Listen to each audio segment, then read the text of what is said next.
Assalamualaikum warahmatullahi wabarakatuh.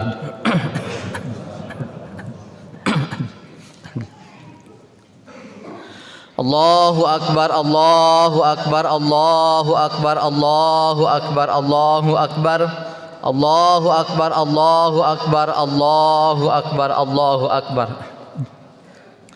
Allahu akbar kabira walhamdulillahi katsira wa subhanallahi bukratan wa asila. La ilaha illallah wahdah shadaqa wa'dah wa nasara 'abdah wa a'azza jundahu wa hazamal ahzaba wahdah. La ilaha illallah wa la na'budu illa iyyahu. Junjungan kita Nabi besar Muhammad sallallahu alaihi wasallam, para keluarganya, sahabatnya dan kita sebagai umatnya. Pada kesempatan ini khatib berwasiat, marilah kita tingkatkan iman dan takwa kita kepada Allah Subhanahu wa taala yang berdasarkan firman Allah dalam Al-Qur'an, hanya dengan iman dan takwa itulah kehidupan penduduk suatu negeri, termasuk kehidupan keluarga kita, kehidupan kampus kita akan penuh dengan limpahan barokah dari Allah Subhanahu wa taala. Hadirin rahimakumullah, salah satu kalimat yang banyak dibacakan oleh umat Islam pada saat hari raya termasuk Idul Adha ialah kalimat takbir Allahu Akbar, yang artinya Allah Maha Besar. Ketika kita mengumandangkan kalimat tersebut, bahkan setiap saat, bukan hanya pas hari raya, kita dengan penuh kesadaran dan keyakinan mengakui bahwa hanya Allah lah yang memiliki kebesaran. Salah satu nama Allah adalah Al-Asmaul Husna Al-Mutakabbir, yang artinya Allah yang Maha Besar. Hanya Allah yang berhak bertakabur, memperlihatkan kebesarannya. Dengan demikian, makhluk Allah termasuk manusia tidak berhak dan tidak boleh merasa besar. Dengan kata lain, manusia tidak boleh memiliki sikap takabur, tidak boleh sombong. Sebagus apapun penampilan fisiknya, sebanyak apapun kekayaannya, setinggi apapun jabatannya, dan sepintar apapun pengetahuannya, semuanya tidak boleh dijadikan sarana untuk menyombongkan diri atau bertakabur. Semua itu merupakan anugerah dan amanah dari Allah Subhanahu wa taala yang akan dimintai pertanggungjawabannya nanti. Allah sangat membenci orang-orang yang sombong atau takabur dan mengancamnya dengan akan memasukkannya ke dalam neraka. Dalam Al-Quran surat An-Nahl surat ke-16 ayat 29 Allah berfirman, "Fadkhulu abwaaba jahannam khalidina fiha falabi'sa mathwal mutakabbirin." Maka masukilah pintu-pintu neraka jahanam, kamu kekal di dalamnya, maka amat buruklah tempat orang-orang yang menyombongkan diri. Allahu Akbar walillahil hamdu. Hadirin jamaah rahimakumullah, bulan Zulhijjah merupakan salah satu bulan yang diagungkan dalam Islam. Hal ini ditandai diantaranya dengan adanya dua ibadah tertentu yang agung dilaksanakan di bulan ini. Pertama, ibadah haji bagi orang mukmin yang memiliki kemampuan untuk melaksanakannya. Banyak pesan moral dan hikmah dari ibadah rukun Islam yang kelima ini. Salah satunya bahwa ibadah haji mengajarkan dan menggambarkan persamaan umat manusia di hadapan Allah Subhanahu wa taala. Prinsip persamaan atau egalitarianisme atau al-musawah. Hal ini misalnya terlihat pada saat wukuf di padang Arafah. Mereka menghadap Tuhan yang sama, berada pada tempat yang sama, berseragam dengan pakaian yang sama, melaksanakan aturan yang sama tanpa ada perbedaan antara satu dengan lainnya. Berdasarkan pelajaran tersebut tergambar bahwa tinggi rendahnya derajat manusia di hadapan Allah tidak ditentukan oleh hartanya, jabatan dan kedudukannya, tetapi oleh ketakwaannya. Orang yang bertakwa kepada Allah dialah orang yang mulia. Sebaliknya orang yang tidak bertakwa kepada Allah dialah orang yang hina. Allah berfirman dalam Quran surat Al-Hujurat surat ke-49 ayat 13, "Ya ayyuhan nasu inna khalaqnakum min dzakari wa untha wa ja'alnakum syu'uban wa qabaila lita'arafu inna akramakum indallahi atqakum innallaha alimun khabir." Wahai manusia, sesungguhnya kami telah menciptakan kamu dari seorang laki-laki dan seorang perempuan dan menjadikan kamu berbangsa-bangsa dan bersuku-suku supaya kamu saling kenal mengenal. Sesungguhnya orang yang paling mulia di antara kamu di sisi Allah adalah orang yang paling bertakwa di antara kamu sekalian. Sesungguhnya Allah Maha mengetahui lagi Maha mengenal. Nilai persamaan inilah yang harus menjadi landasan manusia berinteraksi satu sama lainnya dalam kehidupan beragama, bermasyarakat, berbangsa dan bernegara. Perbedaan atau khilafiyah yang ada di tengah-tengah kehidupan masyarakat seperti perbedaan pemikiran, mazhab keagamaan atau fikih, perbedaan organisasi termasuk perbedaan pilihan politik, ya, dan lain sebagainya harus dipandang sebagai dinamika dan rahmat dari Allah Subhanahu wa taala. Islam mengajarkan dan menganjurkan manusia apalagi sesama muslim untuk saling mencintai, menolong dan menghormati atas dasar ketuhanan dan kemanusiaan. Dengan kata lain karena Allah Ta'ala. Tidak dibenarkan seseorang menghormati orang lain karena harta kekayaannya saja misalkan, apalagi sampai merendahkan orang lain yang tidak memiliki harta kekayaan. Rasulullah bersabda, "Man tawadhu'a li ghaniyyin li ghinahu faqad dhahaba thulusa dinihi." Barang siapa yang merendahkan diri menghormati orang lain, orang kaya karena kekayaannya bukan karena Allah, maka hilanglah 2/3 agamanya. Sikap lain yang diajarkan Islam ialah saling tolong menolong. Hal ini berdasarkan firman Allah surat Al-Hujurat ayat 2, "Wa ta'awanu 'alal birri wat taqwa wa la ta'awanu 'alal itsmi wal udwan." Dan tolong menolonglah kamu dalam mengerjakan kebaikan dan takwa, dan jangan tolong menolong dalam berbuat dosa dan pelanggaran. Rasul bersabda, "Wallahu fi 'aunil 'abdi ma damal 'abdu fi 'auni akhihi." Allah akan senantiasa menolong hambanya selagi ia mau menolong sesamanya. Selain ayat dan hadis di atas berkaitan dengan nilai persamaan, Islam banyak memberikan panduan kepada manusia dalam menjalankan kehidupan sosial kemasyarakatan. Misalkan dalam Quran surat Al-Hujurat ayat 11 sampai 12 yang maknanya, "Wahai orang-orang yang beriman, janganlah sekumpulan orang laki-laki merendahkan kumpulan yang lainnya. Boleh jadi yang ditertawakan itu lebih baik dari mereka, dan jangan pula sekumpulan perempuan merendahkan kumpulan lainnya, sebab boleh jadi yang direndahkan itu lebih baik dari yang merendahkan. Dan janganlah suka mencela dirimu sendiri, dan juga jangan memanggil dengan gelaran yang mengandung ejekan. Seburuk-buruknya panggilan adalah panggilan yang buruk sesudah iman, dan barang siapa yang tidak bertaubat maka itulah orang-orang yang zalim. Wahai orang-orang yang beriman, jauhilah kebanyakan purbasangka atau kecurigaan, karena sebagian dari purbasangka itu adalah dosa. Dan janganlah mencari-cari keburukan orang lain, dan jangan menggunjingkan satu sama lain. Adakah di antara kamu yang suka memakan daging saudaranya yang sudah mati? Maka tentu kamu merasa jijik kepadanya. Dan bertakwalah kepada Allah, sesungguhnya Allah Maha penerima taubat lagi Maha penyayang. Islam juga mengajarkan dan menganjurkan umatnya agar senantiasa menghormati tamunya.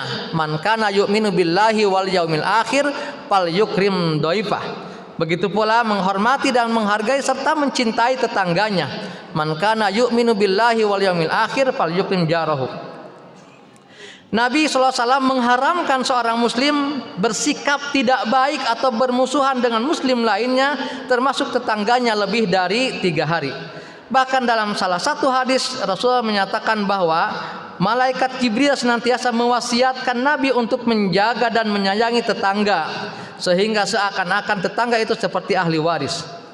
Menjaga kerukunan hidup dengan saling menghormati dan menghargai merupakan keharusan yang tidak boleh diabaikan agar tercipta kehidupan yang harmonis dan damai, termasuk dengan tetangga, baik tetangga dekat maupun tetangga jauh, termasuk dengan tetangga yang berbeda agama atau berbeda keyakinan.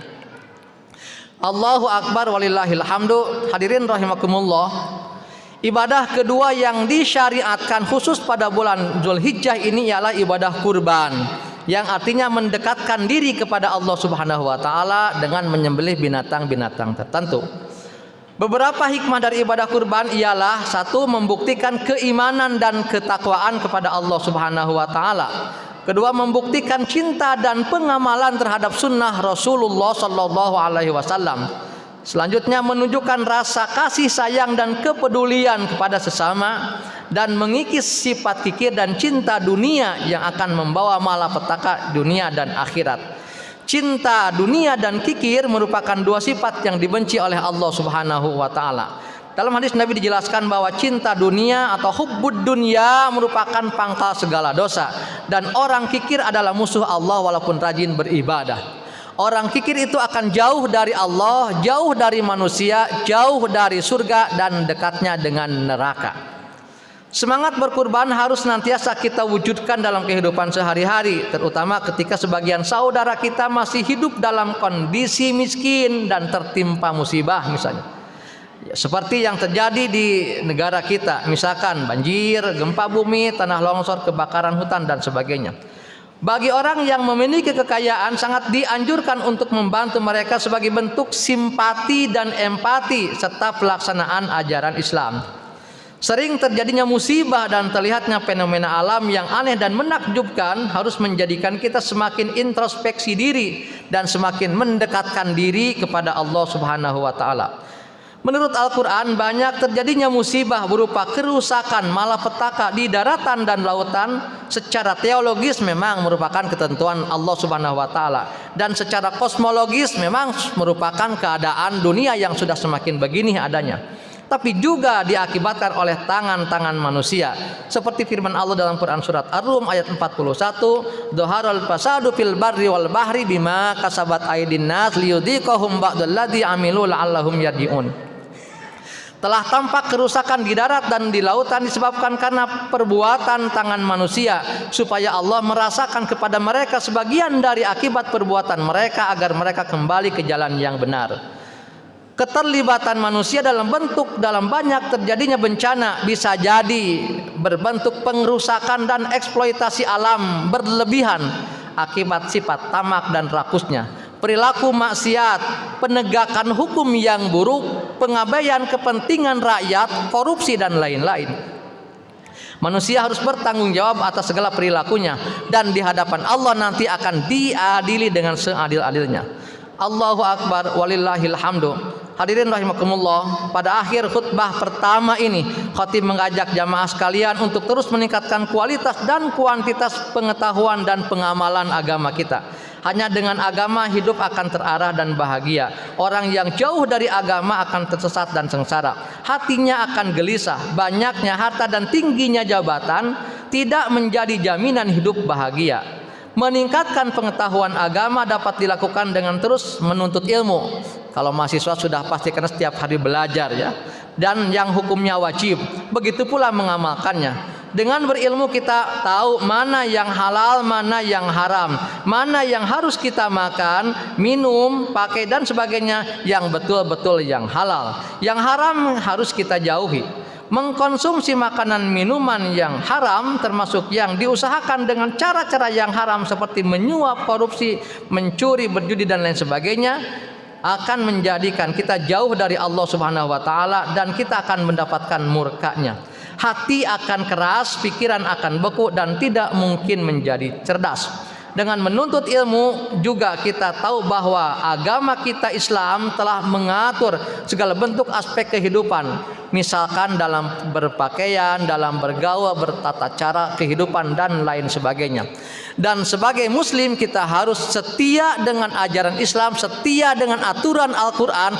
Kalau sudah dikatakan haram, ya haram, tidak boleh diakali alasan apapun, termasuk dengan dalih hak asasi manusia ya. Kalau sudah dinyatakan haram ya haram dalam Al-Quran. Islam juga mengajarkan kita untuk senantiasa menjaga kelestarian lingkungan. Caranya banyak, seperti menjaga kebersihan, tidak membuang sampah sembarangan dan lain-lain. Sangat indah kalau lingkungan dan tempat tinggal kita, rumah, tempat ibadah, kampus, jalan dan sebagainya terlihat hijau, bersih dan rapih. Insya Allah kita akan terhindar dari berbagai macam penyakit. Menjaga kesehatan dengan membiasakan perilaku hidup bersih lebih baik daripada mengobati. Apalagi biaya berobat dan rumah sakit sekarang semakin mahal. Singkatnya, kita harus hidup secara Islami seperti yang dicontohkan oleh junjungan kita Nabi besar Muhammad sallallahu alaihi wasallam. Allahu Akbar walillahil hamdu. Hadirin jamaah rahimakumullah, demikian khutbah yang pertama ini, mudah-mudahan bermanfaat bagi kita semuanya, dan kita senantiasa diberikan umur yang panjang, sehat lahir dan batin, diberikan rezeki yang halal dan barokah, amin ya rabbal alamin. Barakallahu li wa lakum, innahu huwal ghafurur rahim. Allahumma shalli wa sallim wa barik ala sayyidina Muhammad.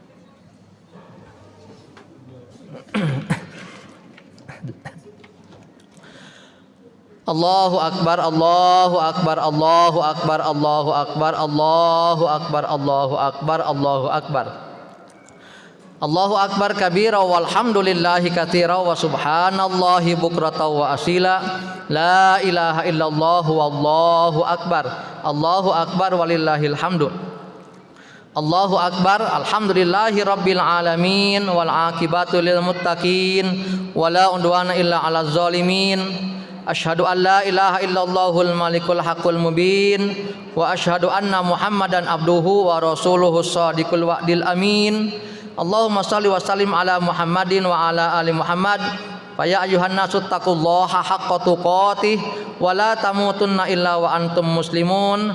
Allahumma ighfir lil mu'minina wal mu'minat wal muslimina wal muslimat al ahya'i minhum wal amwat bi rahmatika ya arhamar rahimin.